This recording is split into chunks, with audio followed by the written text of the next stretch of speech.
Hello friends, मेरा नाम है मेहुल शर्मा और आपका स्वागत है मेरी इस नई वीडियो में। चलिए शुरू करते हैं।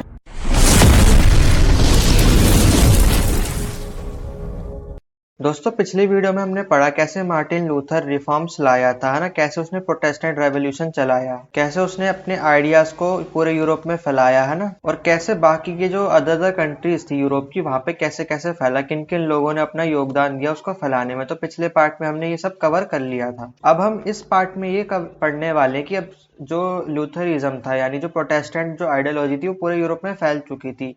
अब उसके बाद काउंटर रिफॉर्म्स कैसे आए। और मैंने आपको पहले ही बताया था, जब भी आप काउंटर रिफॉर्म सुने तो इसका मतलब है कि आप कैथोलिक चर्च की बात कर रहे हैं, जो कैथोलिक चर्च बदले में अपने रिफॉर्म्स जो लाया था।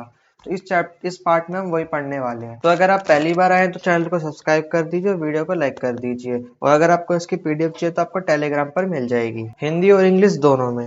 तो देखिए, हमारा पहला टॉपिक है काउंटर रिफॉर्मेशन एंड रिलीजियस स्ट्रिफ। तो देखिए, काउंटर रिफॉर्मेशन मतलब जो रिफॉर्म्स जो लूथरिज्म की वजह से आ रहे थे, तो उनको काउंटर करने के लिए जो कैथोलिक धर्म था उसने अपने कुछ और नए अपने जो रिफॉर्मेशन है वो लाए।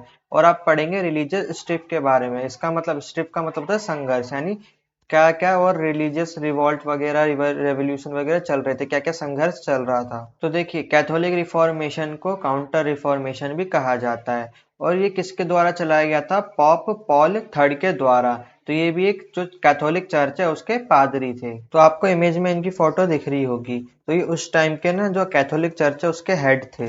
तो देखिए, ये रिफॉर्म लाए। रिफॉर्म यानी मतलब कैथोलिक चर्च में जो बुराइयां चल रही थी उसमें सुधार लाए थे। जैसे कि आपको पिछले पार्ट में मैंने आपको बताया था क्या क्या बुराइयां चल रही थी, है ना। वहां का जो पॉप था वो क्या कर रहा था? शराब बेच रहा था ना, है ना। जो मतलब भोग विलास की चीजें होती हैं वो सब उसका सेल वगैरह कर रहा था। मतलब काफी गलत चीजें भी चल रही थी वहां पर, और गलत गलत जो प्रथाएं थी उनको भी बढ़ावा दिया जा रहा था। तो ऐसे में जो पॉप पॉल थर्ड थे ना, इन्होंने सुधारने का फैसला करा। इन्होंने क्या क्या करा? इम्प्लीमेंटेशन रिफॉर्म, जितने भी रिफॉर्म लाए उनको इम्प्लीमेंट करा। इन्होंने क्या क्या करा?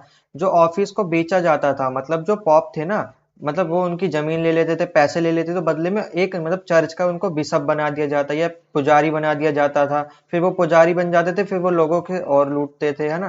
तो मतलब ये जो सेल चल रही थी ना ऑफिस बेचने की, कि आप हमें पैसे दो, हम आपको बदले में पोस्ट दे देंगे प्रीस्ट की। तो इनको इन्होंने मतलब बंद करवा दिया था बिल्कुल ही। और इन्फोर्सिंग डिसिप्लिन, मतलब पूरे चर्च में एक डिसिप्लिन को स्थापित करा गया, है ना। सबको मतलब अच्छे से समझाया पढ़ाया लिखाया गया। मतलब जो जूनियर थे ना उनको मतलब सेमिनार कंडक्ट करवाए गए कि आपको मतलब प्रीस्ट की एजुकेशन दी जाएगी, ताकि आप चर्च में, जो कैथोलिक चर्च है उसमें अच्छे से जो पादरी का एक रोल होता है उसको निभा सके, है ना। लोगों को लूटने का काम नहीं करेंगे आप लोगों को, बल्कि राह दिखाएंगे। तो ये सब एजुकेशन जो छोटे जो जूनियर प्रीस्ट थे उनको दी गई। अब देखिए, पॉप पॉल थर्ड की काउंसिल ऑफ ट्रेंट ने मदद करी, काफी ज्यादा क्रूशियल रोल प्ले करा। अब देखिए, काउंसिल ऑफ ट्रेंट की आपको इमेज भी दिख रही होगी, पूरी सभा बैठी हुई है। तो काउंसिल ऑफ ट्रेंट, जो ट्रेंट है ना, एक जगह का नाम है, प्लेस का नाम है जो इटली में पड़ता है। तो ये जो पूरी काउंसिल बिठाई गई थी ना, जितने भी कैथोलिक चर्च थे वहां के, जो भी प्रीस्ट वगैरह थे, पॉप वगैरह थे, उन सबको इकट्ठा किया गया। और ये सेमिनार नहीं, मतलब ये जो काउंसिल थी ना, उन्हें मतलब वो जो करते हैं ना बातचीत, डिस्कशन करी आपस में और काफी मुद्दों पे फैसले लिए। तो देखिए, जब काउंसिल ऑफ ट्रेंट बिठाई गई थी ना, तो इसमें जो पॉप पॉल थर्ड थे उन्होंने रिफॉर्म्स लाने पे काफी ज्यादा जोर दिया। उन सबको टीचिंग दी कि हमें जो भी गलत चल रहा है ना, जो भी कैथोलिक चर्च जो गलत गलत प्रथाएं चला रहे हैं, उन सबको बंद करना पड़ेगा और एक डिसिप्लिन लाना पड़ेगा। और जितने भी जो प्रीस्ट है उनके लिए सेमिनार कंडक्ट करवाए जाएंगे, उनको एजुकेशन दी जाएगी। और जो भी करप्शन चल रहा है उन सबको बंद किया जाएगा, है ना। जो फाइनेंशियल करप्शन चल रहा है वो सबको भी फिनिश करा जाएगा। तो ये सब चीजें उन काउंसिल जो ट्रेंट की थी वहां पे फैसले लिए गए। और आपको देखिए टाइम पीरियड भी याद रखना पड़ेगा, रेनेसेंस के बाद हुआ ये सब। देखिए 1545 में स्टार्ट हुआ था और रेनेसेंस आया था 14th सेंचुरी में। तो सब रेनेसेंस होने के बाद ही सब चीजें हुई थी। अब देखिए, उस टाइम पीरियड में जो कैथोलिक है और प्रोटेस्टेंट है उनमें घमासान युद्ध चल रहा था ना, काफी सारे रेवोल्यूशन हो रहे थे और दोनों में धर्म युद्ध भी हो रहे थे, सिविल वॉर भी हो रहे थे। तो ऐसे में जो काउंसिल ऑफ ट्रेंट थे ना, उन्होंने कई सारे फैसले लिए ना, कई सारे मुद्दों पे फैसले लिए गए। जैसे उन्होंने कहा कि जो कैथोलिक थियोलॉजी है उसको बरकरार रखा जाएगा, है ना। और जो 7 जो सैक्रामेंट्स है यानी जो संस्कार होते हैं ना, 7 संस्कार जैसे बैप्टिज्म और जो मैरिज वगैरह थे, उन सब का मतलब उनपे बिलीव अभी भी रखा जाएगा, उन सबको फॉलो किया जाएगा। और जो पॉप की अथॉरिटी है उसको भी बनाया रखा जाएगा, है ना, मतलब उसको बिल्कुल तरीके से खत्म नहीं करा जाएगा। तो पॉप की अथॉरिटी अब भी होगी। और जो देखिए जो वहाँ के जो थॉमस ऑफ एक्विनस थे, मतलब वहाँ के एक पॉप थे, तो उनकी जो टीचिंग्स थी उनको भी बरकरार रखा जाएगा। तो आपको इनकी इमेज भी दिख रही होगी थॉमस की, तो इन्होंने अपनी टीचिंग्स दी थी क्रिश्चियनिटी को लेकर, तो उनकी टीचिंग्स को भी बरकरार रखा जाएगा। और देखिए लड़ाई इतनी भयंकर चल रही थी कि मतलब जो कैथोलिक है ना, वो मतलब लगभग लगभग खत्म होने वाला था। तो ऐसे में कमेटी बिठाई गई, मतलब ये जो काउंसिल है बिठाई गई, और इसमें कई मुद्दों पर फैसले लिए गए। और ऐसे में जो कैथोलिज्म है ना, इसको बचाने के लिए एक व्यक्ति सामने आया जिनका नाम था इग्नेटस ऑफ लोयोला। तो आपको इनकी इमेज भी दिख रही होगी इग्नेटस की। तो ये लाए थे जीशूट ऑर्डर। तो देखिए जीशूट वर्ड का मतलब होता है सोसाइटी ऑफ जीसस, यानी यहाँ पे ऐसी कम्युनिटी, ऐसे लोग जो बिल्कुल जिनका जो खून है वो जीसस क्राइस्ट का खून है, मतलब वो उनकी संतान है, जो रियल ब्लड है ना जीसस क्राइस्ट का, ये उनके संतान है। तो इनकी एक कम्युनिटी, तो ये इन कम्युनिटी का जो गठन है इन लोयोला ने करा था। तो देखा जाए तो जो कैथोलिज्म है ना, उनको मतलब डिफेंड करने के लिए जो इग्नेटस था, इनका काफी बड़ा रोल था। इन्होंने कम्युनिटी बनाई थी जीसस क्राइस्ट की। तो देखिए जब ये काउंसिल बिठाई गई तो इससे मतलब मसला ठंडा नहीं हुआ था। रिफॉर्म्स भले ही आए थे, लेकिन इससे जो मतलब जो कैथोलिक धर्म था उसका अंत नहीं हुआ था, क्योंकि वहां पे सब अभी भी 7 संस्कारों को माना जाता था। और जितनी भी जो पॉप की अथॉरिटी थी उसको भी शामिल किया गया था, और अलग से जो जीसस की कम्युनिटी है, सोसाइटी है, उसको भी बनाया गया था। तो ऐसे में जो इनटॉलरेंस है वो काफी ज्यादा बढ़ गया था, मतलब इनके बीच में धीरे धीरे जो प्रोटेस्टेंट और कैथोलिक थे इनके बीच में दरारें बढ़ने लगी थी। दोनों मतलब एक दूसरे के खून के प्यासे होने लग गए थे। क्योंकि देखिए जो कैथोलिक वाले थे ना, जो कैथोलिक धर्म को मानते थे, वो ये मानते थे कि जो मार्टिन लूथर है उनपे शैतान का कब्जा हो रखा है ना, डेविल का कब्जा हो रखा है, उनका दिमाग पे कोई शैतान का कब्जा हो रखा है, इसलिए वो ऐसी ऐसी चीजें उनसे करवा रहा है। वहीं पर जो प्रोटेस्टेंट धर्म वाले थे, जो लूथरिज्म से प्रेरित थे, तो जो ऐसे पॉप थे, जो प्रोटेस्टेंट चर्चेस के जो पॉप थे, वो ये मानते थे कि जो कैथोलिक जो चर्च के जो लोग हैं वो एंटी क्राइस्ट हैं, यानी वो जो भी काम कर रहे हैं ना वो मतलब जीसस की मर्जी के खिलाफ कर रहे हैं। मतलब जीसस ये सब नहीं चाहते हैं, जीसस ये चाहते हैं लोगों का भला हो, लोगों का मतलब फायदा हो, है ना। लेकिन बदले में जो कैथोलिक वाले थे वो लोगों पे अत्याचार कर रहे थे, उनकी जमीन छीन रहे थे, उनसे पैसा वसूल कर रहे थे, ना, ये सब चीजें कर रहे थे। तो इन दोनों में काफी ज्यादा लड़ाई वगैरह हो रही थी उस टाइम पे। तो देखिए देखा जाए तो ये विचारधारा की लड़ाई थी, क्योंकि देखा जाए तो जो कैथोलिक थे और जो प्रोटेस्टेंट थे तो एक ही धर्म के, क्रिश्चियनिटी के, लेकिन फिर भी आपस में लड़ रहे थे। क्यों लड़ रहे थे? क्योंकि विचारधारा दोनों की अलग अलग थी। अब देखिए दोनों लड़ रहे थे, मसला मतलब सॉल्व नहीं हो रहा था, है ना, काफी खून खराबा भी हो रहा था, और काफी सारे मतलब जो बच्चे हैं मासूम वो भी मारे जा रहे थे। अब देखिए दो लोगों के बीच में अगर लड़ाई झगड़ा चल रहा है, तो अगर हम उनको दोनों को शांत करवाएं तो उनके बीच में समझौता करवाना पड़ेगा ना, ट्रीटी करवानी पड़ेगी। तो ऐसा ही वहां पे जो पोलैंड के राजा थे जिनका नाम था किंग सिसिमोड, आपको इनकी मतलब इमेज भी दिख रही होगी। तो ये जो किंग सिसिमोड सेकंड थे, इन्होंने एक ट्रीटी करवाई थी, है ना, जिसका नाम था एडिक्ट ऑफ नंतेस। आपको इस कॉन्ट्रैक्ट की भी मतलब वो दिख रही होगी इमेज, है ना, फोटो दिख रही होगी। तो ये पूरा जो पोलैंड के राजा थे इन्होंने एक नई पॉलिसी लाए थे। उनके बीच में क्या था कि जो कैथोलिक वाले हैं और जो प्रोटेस्टेंट वाले हैं दोनों साथ में रहेंगे, दोनों एक दूसरे को फॉलो करेंगे, है ना। प्रोटेस्टेंट वाले अपना मतलब फॉलो कर सकते हैं, और जो कैथोलिक वाले हैं वो अपना फॉलो कर सकते हैं। दोनों को अलग अलग मतलब चर्चेस बना के दिए जाएंगे, है ना। प्रोटेस्टेंट का अलग चर्च होगा, कैथोलिक का अलग चर्च होगा, तो दोनों को मतलब साथ में ही रखा जाएगा, है ना। और लड़ाई झगड़ा को खत्म करवाया गया ऐसे ही। तो देखिए ये जो जो ये ट्रीटी हुई थी ना, ये फ्रांस और पोलैंड दोनों जगह पर हुई थी। फ्रांस में भी मतलब शांति रखी गई थी, फ्रांस में भी तय किया गया था कैथोलिक प्रोटेस्टेंट दोनों रहेंगे, और पोलैंड में भी दोनों रहेंगे। तो ये ट्रीटी करवाई गई, मतलब ये जो पॉलिसी थी या कॉन्ट्रैक्ट आप जो भी कह सकते हैं, तो ये जब लाया गया इसकी वजह से जो रिलीजियस टॉलरेंस था वो खत्म हो गया। अब देखिए जब ये मसला खत्म हो चुका था, अब दोनों में मतलब शांति हो चुकी थी, दोनों ने एक दूसरे को एक्सेप्ट कर लिया था, है ना। अब हम देखने वाले हैं the economic and cultural impact of reformation. अब हम देखेंगे कि मतलब जब रिफॉर्मेशन आ चुका था, मतलब प्रोटेस्टेंट धर्म आ चुका था, फिर कैथोलिक भी काउंटर रिफॉर्म ला चुके थे। अब ये जो रिफॉर्मेशन चल रहा था तो इसकी वजह से इकोनॉमिक और जो कल्चरल इम्पैक्ट है वो क्या रहा। अब देखिए जब यूरोप में रिफॉर्मेशन हो चुका था तो उसके जो रिजल्ट आया वो था नेशनलाइजेशन ऑफ क्रिश्चियनिटी। अब जो देखिए अलग अलग जो कंट्रीज थी वहां पे अलग अलग जो कल्चर है वो पनपने लगे, जैसे कि जर्मन में लूथरिज्म आ चुका था, स्कैंडिनेविया में एग्लिकेनिज्म आ चुका था, मतलब सब, मतलब है तो सभी क्रिश्चियनिटी, लेकिन ये अलग अलग सेक्ट में बट गए थे, है ना। और अगर इंग्लिश, डच, स्कॉट की बात करें, वहाँ पे कैल्विनिज्म ज्यादा फैला हुआ था। तो मतलब अलग अलग कंट्रीज में अलग अलग, मतलब थे तो क्रिश्चियनिटी, लेकिन अलग अलग सेक्ट में बट चुकी थी क्रिश्चियनिटी। और आपको याद ही होगा स्कैंडिनेविया क्या है, एक 3 देश का ग्रुप है ना, जिसमें आता है डेनमार्क, स्वीडन और नॉर्वे। तो देखिए रिफॉर्म के बाद जो ये शिफ्ट हुआ था ना, इसके बाद जो सुपरा स्टेट था, उसका जो स्टेटस था वो कैथोलिक चर्च का, वो खत्म हो चुका था, है ना। मैंने सुपरा स्टेट के बारे में तो आपको बताया था, जो वेटिकन सिटी थी उसको ऐसा माना जाता था यहाँ का जो पॉप है वो पूरे देश को चला रहा है, मतलब पूरे पृथ्वी को चला रहा है। तो ये सब खत्म हो चुका था, ये सब प्रथा, मतलब लोगों की सोच ना बदल चुकी थी, शिफ्ट हो चुका था ना रेनेसेंस के बाद। और देखिए इसकी वजह से जो पॉप की जो पावर थी वो भी लिमिटेड हो चुकी थी, अब पॉप का इतना ज्यादा वश नहीं चलता था, अब वहां का जो राजा था उसके पास सुप्रीम पावर आ चुकी थी। अब जो राजा कहेगा पॉप को भी उसकी बात माननी पड़ेगी। और देखिए रिफॉर्मेशन ने काफी ज्यादा क्रूशियल रोल प्ले करा। इसकी वजह से क्या हुआ कि जितने भी रिचुअल्स होते थे ना, अब वो कल्चर में बदल चुके थे, है ना, मतलब जितने भी वो संस्कार होते थे अब वो कल्चर में बदल चुके थे। मतलब आप आज भी देखेंगे तो आज भी उनको फॉलो किया जाता है ना। जैसे मैंने बैप्टिज्म के बारे में बताया था, मतलब बच्चे को पानी में डुबोया करते हैं जब वो पैदा होता है ना। तो रीबर्थ की जो रिचुअल है उसको करवाया जाता है, तो अब वो कल्चर में बदल चुका है ना।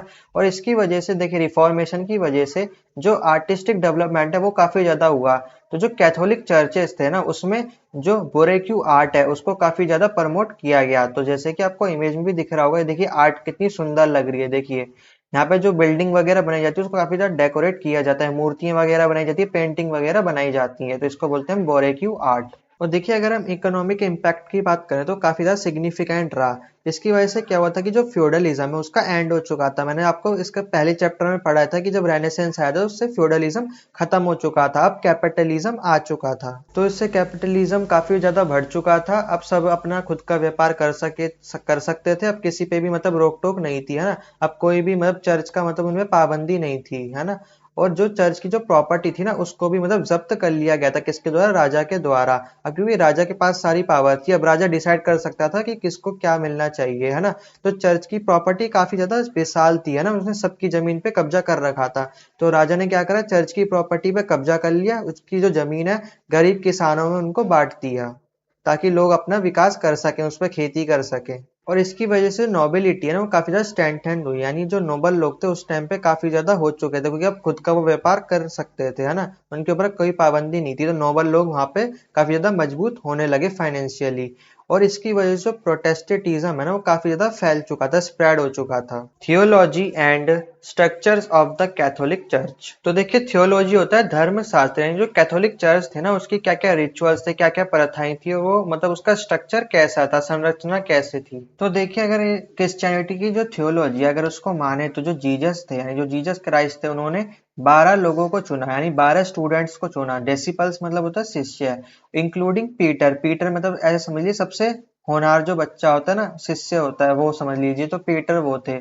तो इन जीसस ने इन 12 लोगों को चुना, क्योंकि ताकि ये स्प्रेड कर सके जो गॉड्स के जो वर्ड्स हैं उनको पूरे विश्व में फैला सके कि भगवान ने अपने क्या उपदेश दिए हैं। तो देखिए आफ्टर जीसस क्रूसिफिक्शन, यानी जब जीसस जो सूली पर चढ़ चुके थे, तो उसके बाद जो उनके अपोस्टल थे, यानी उनके जो शिष्य वगैरह थे, खासकर की जो पीटर थे, उन्होंने क्रिश्चियनिटी को पूरे रोमन एम्पायर में फैला दिया था।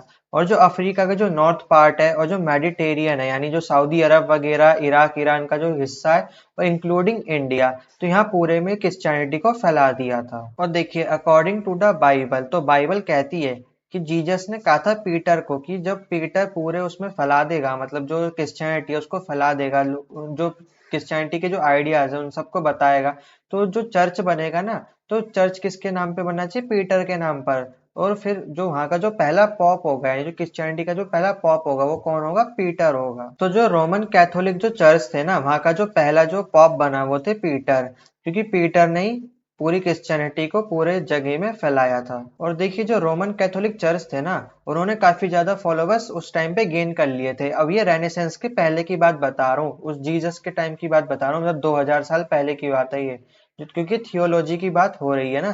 तो जब थियोलॉजी जब पीटर ने पूरे में फैला दी थी, तो जो रोमन एम्पायर में फैलाई थी सबसे पहले, तो रोमन एम्पायर इसके ना फैन हो गए थे, भक्त बन गए थे क्रिश्चियनिटी के। तो इसकी वजह से जो जो रोमन कैथोलिक जो चर्च बनाए गए थे, तो वहां पे जो फॉलोवर्स है वो दिन ब दिन बढ़ते जा रहे थे, है ना, क्योंकि हर जगह फैला दिया था, अफ्रीका में, मेडिटेरियन में, इंडिया में। तो वहाँ के भी कई सारे भक्त बन चुके थे। और देखिए इसी की वजह से जो रोमन एम्पायर है वो काफी ज्यादा फैल चुका था, क्योंकि ये धर्म के नाम पर फैला था, है ना, क्योंकि जहां जहां ये जा रहा था वहां पे चर्चेस बनाए जा रहे थे, है ना, लोग क्रिश्चियनिटी की तरफ आकर्षित हो रहे थे। तो जो आकर्षित हो रहे थे ना, तो इसकी वजह से जो रोमन एम्पायर है वो काफी ज्यादा मजबूत हो चुका था, क्योंकि जो पूरा का पूरा एम्पायर है वो क्रिश्चियनिटी बेस्ड था। अब हम देखेंगे early history of Roman Catholic church. अब देखिए जो जीसस के जो शिष्य थे पीटर, उन्होंने जब क्रिश्चियनिटी को पूरे रोमन एम्पायर में फैला दिया था, तो सभी लोग उससे काफी ज्यादा आकर्षित हो चुके थे। तो रोमन एम्पायर में कई सारे कैथोलिक चर्चेस बनाए गए। तो अब हम उन्हीं की अर्ली हिस्ट्री पढ़ने वाले हैं। Claim of succession through Peter. अब देखिए जो रोमन कैथोलिक चर्च थे ना, वो ये दावा करते थे कि उनकी जो ओरिजिन है ना वो पीटर की वजह से हुई है। पीटर कौन थे? मतलब वो शिष्य थे जीसस के, है ना, जिन्होंने क्रिश्चियनिटी फैलाई थी। तो जीसस ने उन्हें कहा था कि तुम्हारे लिए एक चर्च बनाया जाएगा, और जो पहला चर्च बनाया गया था ना, वो रोमन कैथोलिक चर्च बनाया गया था, जिसके जो पहले पादरी थे वो कौन थे? पीटर थे। और ये रोम में बनाया गया था, ठीक है। और ये रोम क्या है? इटली की राजधानी है। इटली में पहला चर्च बनाया गया था। Evolution of Jewish sect to gentile conversion. तो देखिए जो क्रिश्चियनिटी है ना वो जूइश से ही निकली है। मतलब सबसे पहले क्या थे? यहूदी थे। तो यहूदी, ऐसा माना जाता है कि यहूदी ने ही जो जीसस क्राइस्ट है उनको सूली पे चढ़ाया था। इसकी वजह से जो उनको, मतलब ऐसा कहा जाता है कि उनको श्राप दिया गया था ईश्वर द्वारा, कि मतलब वो कहीं पर भी वो सुख शांति से नहीं रह पाएंगे। इसलिए आप देखते होंगे जो इसराइल के जो लोग हैं ना वो सारे यहूदी हैं। और उनके, मतलब अगर आप हिस्ट्री देखेंगे तो वो हर जगह से, मतलब उन पर अत्याचार किए गए थे, हर जगह पे, हर देश से उन्हें भगाया गया था, है ना। और मतलब एक जगह में वो टिक नहीं पाए थे। और अब भी देखिए जो इसराइल में वो रह रहे हैं, अब भी वो मतलब शांति से नहीं रह पा रहे हैं। चारों तरफ से वो लड़ाई झगड़े से उलझे हुए हैं। तो ऐसा माना जाता है कि जीसस क्राइस्ट ने उनको श्राप वगैरह दिया था। चलिए अभी हम टॉपिक पे चलते हैं। तो कहने का मतलब ये कि जो क्रिश्चियनिटी है ना वो यहूदियों से ही निकली है। तो पता है क्या हुआ था कि सबसे पहले सब थे यहूदी, तो उनका कन्वर्जन हुआ था, फिर कन्वर्जन की वजह से ही क्रिश्चियन बन गए थे। अब देखिए सबसे पहला जो कन्वर्जन हुआ था वो किसका हुआ था? पॉल का हुआ था। जो पहले सॉल थे, है ना, सॉल मतलब ये पहले यहूदी थे तो इनका नाम सॉल था। तो ये मतलब पहले बहुत ही अत्याचार करते थे लोगों पर, है ना, जो जूइस लोग, वो जो क्रिश्चियन लोग हुआ करते थे ना, जो जीसस वगैरह जैसे बातें करते थे, अपनी जो वो आइडियाज वगैरह फैलाते थे, तो उन लोगों पे अत्याचार करा करते थे। लेकिन बाद में जब इनका पर्सपेक्टिव बदल गया था, जब इन्होंने क्रिश्चियनिटी को फॉलो करने लग गए थे, इन्होंने अपने खुद को बदल लिया था, क्रिश्चियन बना लिया था। ये भी एक क्रिश्चियन मिशनरी बन चुके थे। इन्होंने अपना खुद का कन्वर्जन कर लिया था, तो ये सॉल से फिर पॉल बन गए थे। और फिर ये क्रिश्चियनिटी को फॉलो करने लग गए थे। और ये फिर क्रिश्चियनिटी का प्रसार प्रसार करने लगे जो नॉन जूइश लोग हुआ करते थे ना उनमें। इसकी वजह से जो नॉन जूइश थे वो जो क्रिश्चियन है वो बनने लग गए थे, क्रिश्चियनिटी को मानने लग गए थे। और जब ये कन्वर्जन हो रहा था ना, तो उस टाइम पे इसे जूइश क्रिश्चियन कम्युनिटी कहा जाता था, जो मतलब ऐसी क्रिश्चियन कम्युनिटी जो जूइश से निकली है, कन्वर्जन के बाद बनी है। और देखिए ये जो पॉल है ना, इनकी जो बात कही जाती है वो बाइबल में कहा जाता है कि मतलब पॉल थे, उन्होंने कैसे अपने आप को, खुद को, जो यहूदी थे वो बाद में क्रिश्चियन बन गए थे। ये सब जो बातें हैं ना ये बाइबल में बताई गई हैं।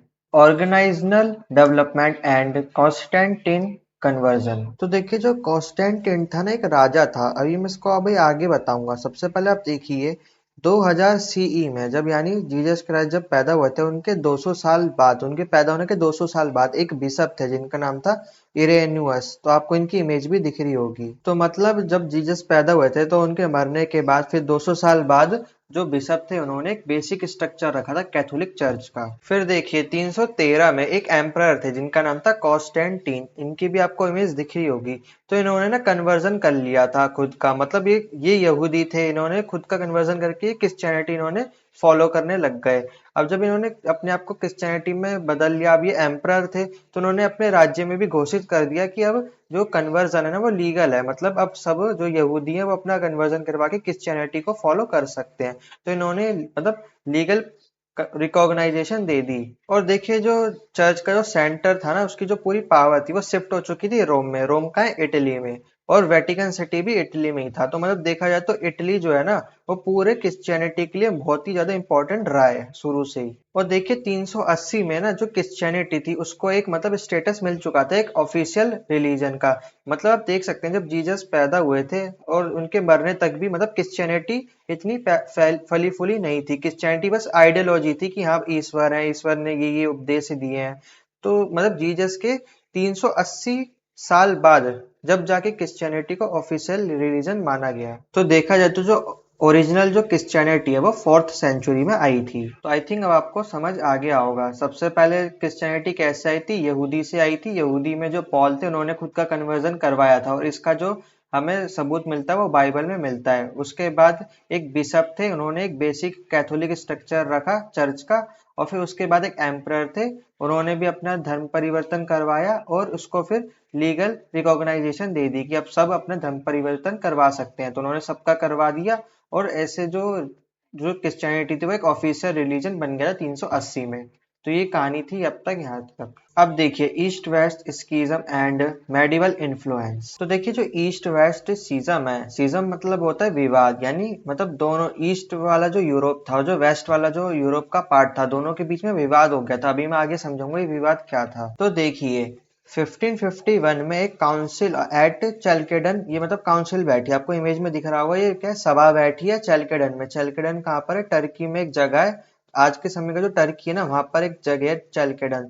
तो उस टाइम पे यानी 551 में ये सभा बैठी थी और इस सभा में क्या डिसाइड किया गया था, जो कॉन्स्टेंटिनोपॉल जो चर्च है वहां का जो हेड होगा वो पॉप के इक्वल होगा, बराबर होगा। अब आप पॉप को तो जानते हैं, पॉप क्या है? जिसके पास सुप्रीम पावर है ना, जिसको मतलब वहां के लोग समझते थे जिसको ईश्वर ने भेजा है हमारे ऊपर रूल करने के लिए। तो पॉप उस टाइम पे बहुत पावरफुल हुआ करता था।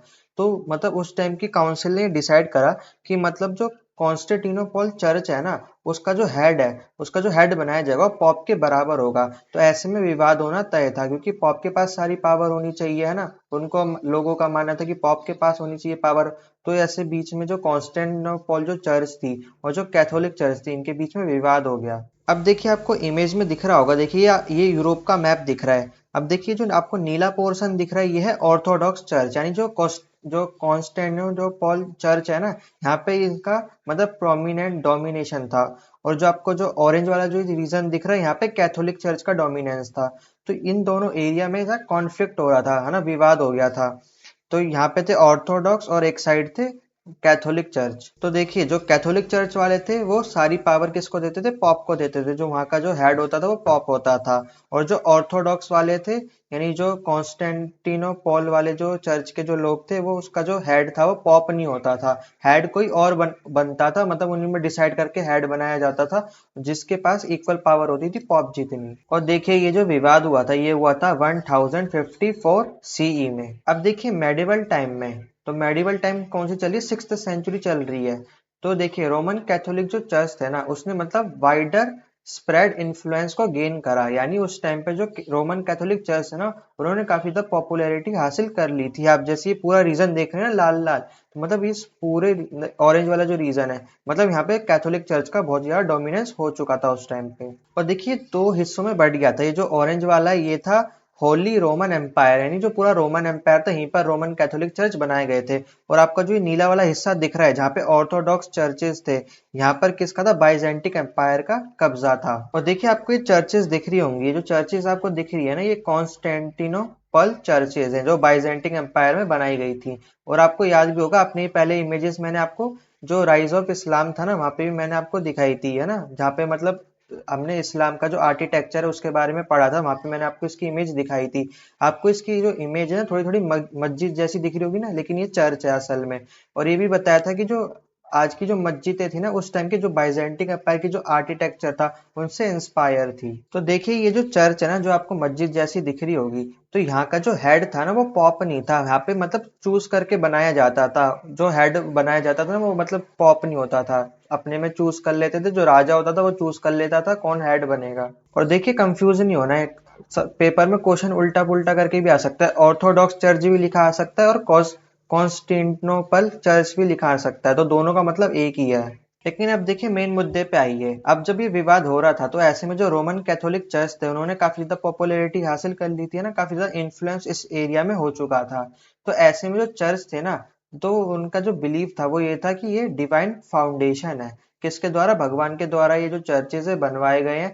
किस लिए? ताकि वो ह्यूमन की जो लाइफ है उसको गाइड कर सके। तो जो कैथोलिक चर्च थे किस लिए बनवाए गए थे? ताकि जो ह्यूमन की लाइफ है, उनकी जो समस्या है, उनको मतलब उनकी जो लाइफ है उनका मार्गदर्शन कर सके, उनको अच्छे राह पर ले जा सके। लेकिन आप और मैं सभी जानते हैं कि आगे चलकर कैथोलिक चर्च ने कैसे जो गरीब लोग हैं उन पर जुल्म ढाए थे और उसकी वजह से रिफॉर्म आए थे। तो देखिए स्टार्टिंग में जब इनको बनाया गया था चर्चेस को, तो इनका जो मकसद था वो काफी ज्यादा नेकी का था। लेकिन बाद में जाके जो पॉप है, जब उनके पास सुप्रीम पावर आ जाती है तो वो बिगड़ जाते हैं ना, गलत गलत चीजें करने लगते हैं ना, लोगों पे अत्याचार करने लगते हैं। फिर इसलिए जो मार्टिन लूथर है वो रिफॉर्म्स लाते हैं। तो ये थी रोमन कैथोलिक चर्च की हिस्ट्री। आपको समझ आ गया होगा कि जो रोमन कैथोलिक चर्च थे वो कैसे बने थे, है ना। सबसे पहले क्रिश्चियनिटी जो थी वो कैसे बनी थी, कि जो लोग थे वो कैसे कन्वर्ट होकर जो क्रिश्चियन बन गए थे, कैसे जो एम्पायर थे उन्होंने अपने आप को, जो जो एम्परर थे उन्होंने अपने आप को कन्वर्ट कर लिया था और लोगों को कन्वर्ट करवाया था, और कैसे जो रोमन कैथोलिक चर्च थे वो अस्तित्व में आए थे। तो इसने अब आपने इनकी हिस्ट्री पढ़ ली। अब अगला है हमारा reformation, church and popular culture. तो देखिए जैसे कि हमने रेनेसेंस के बारे में तो पढ़ा ही है, तो उसकी वजह से काफी कल्चरल ट्रांसफॉर्मेशन हो चुका था, है ना। जो लेट मेडिवल एज थी, मेडिवल एज कम से कम कब थी? 10th century, 9th century. और जब मॉडर्न यूरोप का जो अर्ली स्टेट चल रहा था, यानी जब 13th सेंचुरी 14th सेंचुरी चल रही थी, तो उसके बीच में काफी जो कल्चरल ट्रांजिशन था, मतलब ट्रांसफॉर्मेशन था, वो चल रहा था, है ना। नए नए एलिट लोग आ चुके थे, है ना। जो पॉप का जो दबदबा था वो थोड़ा कम हो चुका था, है ना। अब लोग के पास फ्रीडम थी, फ्यूडलिज्म खत्म हो चुका था, कैपिटलिज्म आ चुका था। कैपिटलिज्म की वजह से जो नोबल लोग थे वो बनने लगे थे, उनके पास पैसा आने लगा था, पावर आने लगी थी, और ह्यूमनिज्म की शुरुआत हो चुकी थी, है ना। अब ज्यादा लोग ह्यूमनिज्म पे जोर देने लगे थे, लोगों की आवाज उठाई जा रही थी, और कई सारे क्लैरिकल कैंपेन भी चलाए जा रहे थे। क्लैरिकल कैंपेन मतलब ऐसे कैंपेन जो चर्च के को चैलेंज करते थे, चर्च की जो अथॉरिटी थी उसको चैलेंज करते थे, उनकी जो जो क्रूर प्रथा थी उनके खिलाफ जो कैंपेन चलाए जा रहे थे। तो इन कैंपेन की मदद से, ह्यूमनिज्म की मदद से और एलिट लोगों की वजह से काफी ज्यादा कल्चरल चेंज देखने को मिला अर्ली मॉडर्न यूरोप में। Regulation of popular practice. अब देखिए जो एलिट लोग हुआ करते थे और जो क्लैरिकल अथॉरिटी के लोग हुआ करते थे, यानी जो बिशप और प्रीस्ट वगैरह हुआ करते थे, वे चाहते थे कि वो जो पॉपुलर कल्चर है उनको रेगुलेट करें, और जो कम्युनिटी जो भी सेलिब्रेशन करती है उन पे कड़ी नजर रखें। ऐसा क्यों? क्योंकि उस टाइम पे काफी ज्यादा रिवोल्ट होने लग गए थे, है ना। जो लोग थे वो पॉप को चैलेंज करने लग गए थे, जो अथॉरिटी थी ना चर्च की उसको चैलेंज करने लग गए थे।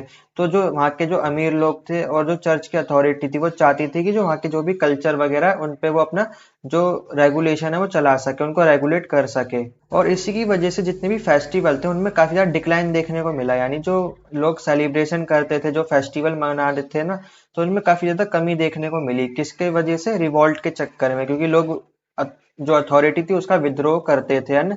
तो इसकी वजह से जो चर्च अथॉरिटी वो रेगुलेट करने लग गई थी पॉपुलर कल्चर को। State intervention and hierarchy. अब देखिए रिवॉल्ट के कारण जो लोग थे वो फेस्टिवल मनाना उन्होंने कम कर दिया था, है ना। तो इस कारणवश जो स्टेट है उसने अपना इंटरवेंशन करा, यानी हस्तक्षेप करा। स्टेट का मतलब है जो राजा है। अब उसने सोशल स्ट्रक्चर में चेंज लाने के लिए अपना इंटरवेंशन करवाया। तो देखिए राजा ने क्या करा, अर्बन सेलिब्रेशन को ऑर्गेनाइज करवाया। अब अर्बन सेलिब्रेशन में क्या होता है, लोग नाचते हैं, गाते हैं, जैसे कि आपको इमेज में भी दिख रहा होगा, लड़ाई झगड़ा चल रहा है। मतलब यहाँ पे आपने देखे होंगे ना, अगर पुरानी मूवी आपने देखी होगी कोई सी भी, अगर यूरोप में क्या होता था, मतलब आपस में लड़कर वो फाइटिंग को एंजॉय करते थे, है ना। आपने देखा होगा घोड़े पे आते थे और उनके हाथ में बड़ी सी तलवार होती थी और आपस में भिड़ते थे, या फिर दो लोग आपस में युद्ध कर रहे होते थे, फिर लोग उनको देख के सेलिब्रेशन कर रहे होते थे।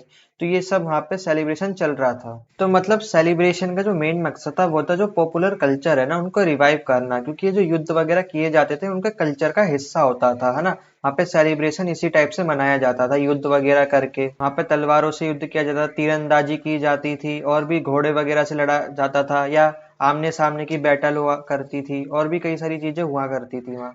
नाच गाना भी हुआ करता था। और देखिए इन सेलिब्रेशन में पॉलिटिकल पावर, पेट्रियार्कल नॉर्म्स और जो गवर्नमेंट लेजिस्लेशन है उनमें एक यूनिफॉर्मिटी देखने को मिलती थी, यानी एकता देखने को मिलती थी। अब वहां पे पॉलिटिकल पावर देखने को मिलती थी, यानी राजा सब चीजें ऑर्गेनाइज करवाता था, और पैट्रियार्कल नॉर्म्स देखने को मिलते थे। पैट्रियार्कल मतलब पितृसत्तात्मक, मतलब जो भी युद्ध कर रहा होता था ना वो लड़का होता था, मतलब मेल होता था, मतलब कोई भी औरतें नहीं युद्ध में शामिल होती थी। जो 1-on-1 मैच होते थे वो आदमी लोग ही करते थे। और देखिए जैसे कि आपको इमेज में भी दिख रहा होगा, ये जो दो लोग घोड़े पे लड़ रहे हैं ना आपस में, तो ये देखिए इनमें बोली लगाई जाती थी कि कौन जीतेगा, है ना। आपने देखा होगा राजा महाराजा भी बोली लगाते थे और लोग भी अपनी बोली लगाते थे। फिर जो जीत जाता था फिर वो अमीर बन जाता था।